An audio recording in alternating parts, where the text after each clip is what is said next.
অধ্যাপক মশাই বোঝাতে গেলেন নাটকটার অর্থ। সেটা হয়ে উঠল বোধের অতীত। আমার সেই নাটকের কথা বলি। বইটার নাম পত্রলেখা। নায়ক তার কুশল সেন। নবনীর কাছে বিদায় নিয়ে সে গেল বিলেতে। 4 বছর পরে ফিরে এসে হবে বিয়ে। নবনী কাঁদল উপুড় হয়ে বিছানায়। তার মনে হলো এ যেন 4 বছরের মৃত্যুদণ্ড।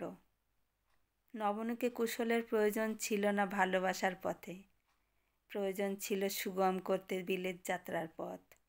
সে কথা জানত নবনী। সে পণ করেছিল হৃদয় জয় করবে প্রাণপণ সাধনায়। কুশল মাঝে মাঝে রুচিতে বুদ্ধিতে হোঁচট খেয়ে ওকে হঠাৎ বলেছে রূঢ় কথা।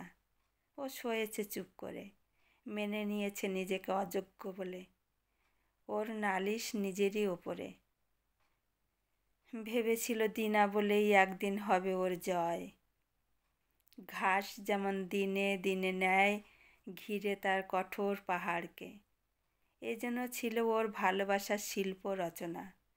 নির্দয় পাথরটাকে ভেঙে ভেঙে রূপ ও আবহন করা ব্যথিত বক্ষের নিরন্তর আঘাতে। আজ নবনীর সেই দিনরাতের আরাধনার ধন গেল দূরে। ওর দুঃখের থালাটি ছিল অশ্রুভেজা অর্ঘ্যে ভরা। আজ থেকে দুঃখ রইবে, কিন্তু দুঃখের নৈবেদ্য রইবে না। এখন ওদের সম্বন্ধের পথ রইল শুধু এপারে ওপারে চিঠি লেখার সাঁকো বেয়ে। কিন্তু নবনী তো সাজিয়ে লিখতে জানে না মনের কথা। ও কেবল যত্নের স্বাদ লাগাতে জানে সেবাতে। অর্কিডে চমক দিয়ে যেতে ফুলদানির পরে, কুশলের চোখের আড়ালে গোপনে বিছিয়ে আসতে নিজের হাতে কাজ করা আসন যেখানে কুশল পা রাখে। কুশল ফিরল দেশে, বিয়ের দিন স্থির করল। আংটি এনেছে বিলেত থেকে, গেল সেটা পরাতে। গিয়ে দেখে ঠিকানা না রেখেই নবনী নিরুদ্দেশ। তার ডায়েরিতে লেখা আছে, যাকে ভালোবেসেছি সে ছিল অন্য মানুষ। চিঠিতে যার প্রকাশ এ তো সে নয়।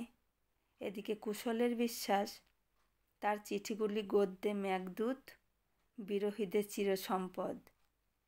আজ সে হারিয়েছে প্রিয়াকে, কিন্তু মন গেল না চিঠিগুলি হারাতে। ওর মমতাজ পালালো, রইল তাজমহল। নাম লুকিয়ে ছাপালো চিঠি, উদ্ভ্রান্ত প্রেমিক আখ্যা দিয়ে। নবনীর চরিত্র নিয়ে বিশ্লেষণ ব্যাখ্যা হয়েছে বিস্তর। কেউ বলেছে বাঙালির মেয়েকে লেখক এগিয়ে নিয়ে চলেছে ইবসেনের মুক্তিবাণীর দিকে। কেউ বলেছে রসাতলে। অনেকে এসেছে আমার কাছে জিজ্ঞাসা নিয়ে। আমি বলেছি, আমি কি জানি? বলেছি শাস্ত্র বলে দেবানা জানন্তি। পাঠক বন্ধু বলেছে নারীর প্রসঙ্গে না হয় চুপ করলেম, হতবুদ্ধি দেবতারই মতো, কিন্তু পুরুষ, তারও কি অজ্ঞাতবাস চিররহস্যে? ও মানুষটা হঠাৎ পোষ মানলে কোন মন্ত্রে? আমি বলেছি মেয়েই হোক আর পুরুষই হোক, স্পষ্ট নয় কোনো পক্ষই।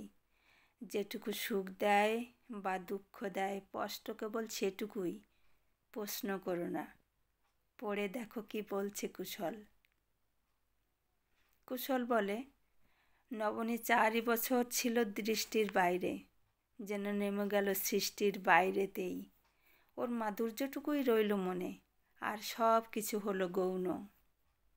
সহজ হয়েছে ওকে সুন্দর ছাদে চিঠি লিখতে। অভাব হয়েছে করেছি দাবি ওর ভালোবাসার উপর অবাধ ভরসা। মনকে করেছে রসসিক্ত, করেছে গর্বিত। প্রত্যেক চিঠিতে আপন ভাষায় ভুলিয়েছে আপনারই মন। লেখার উত্তাপে ঢালাই করা অলংকার ওর স্মৃতির মূর্তিটিকে সাজিয়ে তুলেছে দেবীর মতো। ওর হয়েছে নতুন রচনা। এই জন্যেই খ্রিস্টান শাস্ত্রে বলে সৃষ্টির আদিতে ছিল বাণী। পাঠক বন্ধু আবার জিজ্ঞেস করেছে, ও কি সত্যি বললে?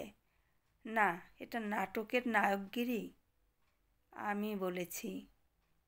আমি কি জানি?